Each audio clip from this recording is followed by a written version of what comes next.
अहाँ सबके किछु देखा रहल छी, एगो सड़क छै ताहिके अहाँके जे सड़क बनेने छथि मुख्यमंत्री ग्राम संपर्क योजना छै।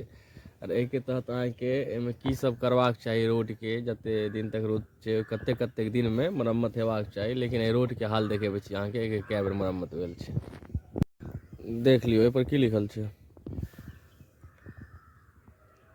अहाँके जब आवश्यकता हो शोल्डर का अनुरक्षण, फुट होल की मरम्मत जब आवश्यकता हो, वर्ष में 2 बार, पथ किनारे नालियों का अनुरक्षण।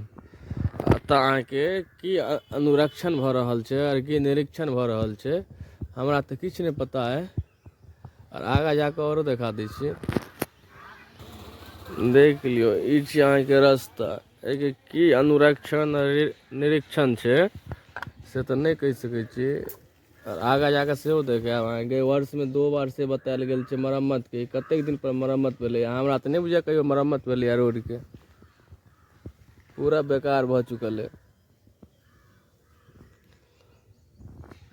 कहल जाइ छै ने कि सरकार किछु नहि केलकै, सरकारके नहि कहबाक चाही। मेन बात छै सरकार तऽ अहाँके 100% होइ छै, लेकिन आम पब्लिक तक अहाँके 100% में से 2% बचै छै, जाहिके एग्जाम्पल सामने है अहाँके देख लियौ।